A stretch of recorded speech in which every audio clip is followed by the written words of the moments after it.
Let's talk Tanya for the 22nd of Shevat.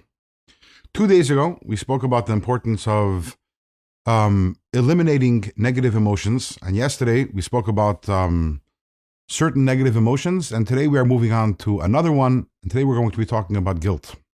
Now, guilt is a tricky negative emotion because guilt actually is important. It's an important element of teshuvah, of repentance. And when we do something that's wrong, we should be feeling guilty about it.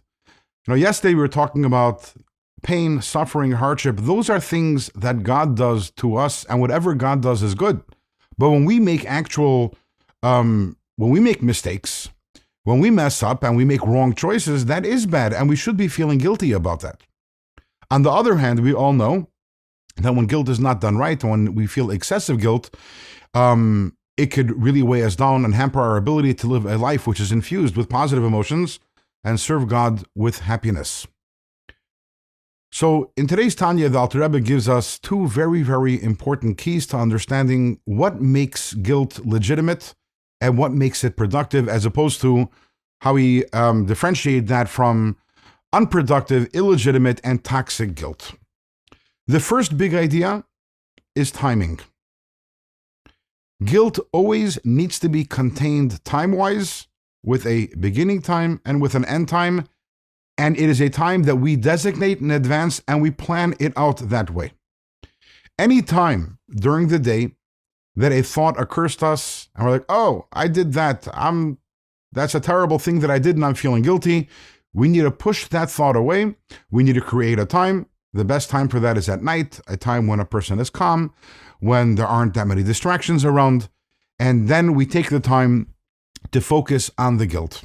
So again, number one is we always control the guilt. The guilt never controls us. It doesn't make a difference what we did. It doesn't make a difference how long ago we did it. Our day-to-day routine has to be infused with happiness, and any thoughts and feelings of guilt that occur to us throughout the day need to be pushed away, and we need to postpone them for a designated time when we will feel the remorse and the guilt. That's number one. Number two, what are we focusing on when we are feeling guilty? Most of us, when we're feeling guilty, we tend to focus on ourselves. Oh, I am a horrible person. Oh, I did such a terrible thing. I am a failure. And that's not where we want to go at all. In the words of the Alter Rebbe and Tanya, he says, during this designated time of guilt, Yispoinen bigdulas Hashem asher chotaloi. The person needs to contemplate the greatness of God against whom we have sinned. It's not about us at all. This is not about self-centeredness. This is about God, our relationship with Him, the fact that He has entrusted each and every one of us with a mission, and we have disappointed Him. And I feel guilty and heartbroken over the fact that I have broken my relationship with God and I have disappointed Him. Why is that so important? Because that leads us to the next step. What's the next step? As soon as you feel that broken heart, as soon as you are truly broken about what you have done, you have to know that God has forgiven you, because God is abundantly forgiven. He forgives again and again and again, and then again one more time, and then again another infinite amount of times. The knowledge that God has forgiven you should put you in a place of incredible joy. When the guilt is about self, then the more you think about what you have done, actually, the more you're dragging yourself down into a place of negativity. But when the guilt is focused at God, it's about what I did to Him, or what about I did to another person. Fix the relationship, and then you move on to a life of joy.